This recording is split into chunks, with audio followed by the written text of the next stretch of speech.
Como vimos nas aulas anteriores, para seguir a intenção do projeto e definir um projeto paramétrico, o AutoCAD utiliza restrições geométricas e dimensionais. Nesta aula, vamos aprender a utilizar as restrições geométricas do AutoCAD, estudando as funções das restrições mais importantes, visualizando o comportamento das entidades quando elas são aplicadas.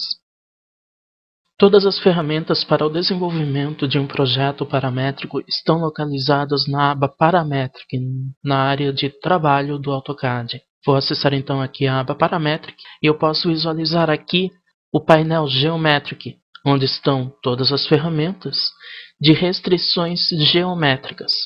Vamos então estudar primeiramente estas ferramentas. Algumas não serão tratadas aqui, mas serão tratadas no decorrer deste módulo. Bom, a primeira restrição então que eu vou tratar aqui é a Coincident, que é este ícone aqui. O que ela faz? Ela posiciona duas entidades de forma que elas fiquem juntas uma com a outra através de um ponto. Então vou ativar aqui a restrição e vou aplicar essa restrição de coincidência entre esses pontos aqui. Veja que o ícone do cursor muda com um símbolo de coincidência junto ao cursor, e ao posicionar o cursor sobre uma entidade, um ponto em destaque em vermelho fica sendo exibido. É através desse ponto que a restrição vai ser aplicada. Então agora eu clico nesta entidade, nesta aqui, e veja que agora elas formam uma linha reta tendo um ponto de coincidência aqui nesta posição. Outra restrição que eu vou falar aqui é a Collinear, que é através desse botão aqui que é acessada, que faz com que linhas fiquem sempre colineares uma com as outras, ou seja, não fiquem uma em desnível com a outra ou posicionadas de forma diferente. Vou então ativar esta opção e aplicar entre essas duas entidades. E veja que essa linha aqui que estava posicionada mais abaixo da primeira linha, agora está posicionada na mesma linha de referência, uma linha imaginária, vamos dizer assim. Veja que agora elas estão posicionadas no mesmo nível. Outra opção existente é a Concentric, que faz com que raios e circunferências fiquem posicionadas sempre em relação ao mesmo ponto central. Eu vou aplicar essa relação de Concentric aqui, de concentricidade, entre esse raio aqui de arredondamento e esta circunferência. Veja que assim que aplicamos, um símbolo é exibido aqui, indicando que ali há uma restrição de concentricidade. E ao posicionar o cursor sobre essas caixas de indicação, é exibido em destaque os elementos que receberam esta restrição e o ponto que eles estão compartilhando. Outro ponto existente é o Fix. O que ele faz? Vai fazer com que um ponto se torne fixo na geometria. Então eu vou ativar este comando e vou definir que esse ponto aqui permanecerá fixo. Pronto, eu tenho agora uma restrição Fix, aplicada na geometria. Com essa restrição eu não vou conseguir mover para nenhuma posição diferente o projeto. Continuando então agora o estudo das restrições geométricas, eu vou continuar falando agora da restrição paralelo, que é acessada através desse botão aqui. Ela vai fazer com que duas linhas sempre permaneçam paralelas uma em relação à outra. Eu vou utilizar esta restrição aqui e vou aplicar nesses dois elementos existentes aqui. Eu clico então agora sobre eles e veja que há uma restrição de paralelismo entre esses dois elementos. A próxima restrição então que eu vou estar tratando aqui é a perpendicular. A perpendicular, que é acessada através desse botão, já vou clicar sobre ela então, vai fazer o quê? Com que dois elementos sejam perpendiculares entre si, ou seja, formem um ângulo de 90 graus.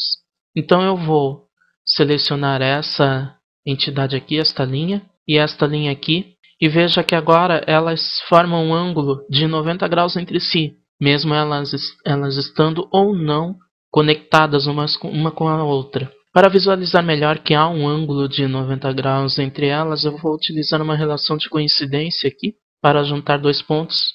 E veja que agora fica mais nítido que há um ângulo de 90 graus entre esses dois elementos. Outra opção existente é a horizontal, que vai fazer com que uma linha sempre permaneça na horizontal, na área gráfica. Eu vou então ativar essa relação horizontal e vou selecionar este objeto para indicar que ele sempre permanecerá na horizontal. A outra opção, vertical, que vai fazer com que um elemento sempre permaneça na vertical. Como eu posso visualizar aqui a linha que estava na horizontal, e assim que eu apliquei a restrição vertical, ela já se posicionou na vertical automaticamente. Ainda encontramos a restrição tangent, que é acessada através deste ícone aqui, que vai fazer com o quê? Vai fazer com que linhas e arcos ou circunferências mantenham um ponto de tangência entre si. Isso vai fazer com que a linha e o arco sempre permaneçam juntos, conectados uns com os outros, mas que possam ser, digamos, movidos de acordo com o ponto de tangência entre esses dois elementos. Então o que eu vou fazer aqui, vou ativar essa restrição e vou aplicar uma relação de tangência entre este arco aqui e esta linha aqui. Veja que agora eu tenho uma relação de tangência entre estes dois elementos. Encontramos ainda a restrição Smooth. O que essa restrição faz? Ela faz com que splines ou outros elementos que possuam muitos arcos em sua geometria se conectem a outra geometria, formando um ponto suavizado, não um ponto muito visível. Eu vou exemplificar aqui ativando então a restrição Smooth e aplicando essa restrição entre essa spline aqui e essa linha. Vou ativar aqui e veja que aqui há uma suavização, não dá para verificar bem aonde que foi o ponto onde houve a junção entre esses dois elementos. Por quê? Porque agora há uma suavização, há uma continuidade da spline em relação à linha. Encontramos também a restrição Symmetrical. O que ela faz? Ela faz com que dois elementos fiquem simétricos um em relação ao outro, tendo como base um eixo, uma linha de centro. Eu vou então aplicar essa relação de simetria entre esses dois arcos. Veja que eu ativei aqui já a opção. Vou selecionar então primeiramente esses dois arcos e agora selecionar a linha de simetria. E veja que eles estão agora com a mesma dimensão, o mesmo raio de arredondamento desses arcos, porém um com um comprimento maior, o outro com menor, mas eles apresentam agora a mesma dimensão um em relação ao outro. É isso que constitui a opção Symmetrical. Por fim, temos a restrição Equal. Essa restrição faz o quê? Com que elementos possuam o mesmo tamanho, o mesmo raio, o mesmo comprimento de linha, e assim vai, um em relação ao outro. Eu vou aplicar esta restrição entre esses dois círculos aqui para indicar que eles serão sempre iguais. Como vimos, através das restrições geométricas, definimos como a geometria da peça irá se comportar e como ela deverá permanecer para que as intenções do projeto sejam respeitadas. Mas para definir um projeto paramétrico, somente as restrições geométricas não são suficientes. Precisamos das restrições dimensionais. Na próxima aula, trataremos das restrições dimensionais. Não perca!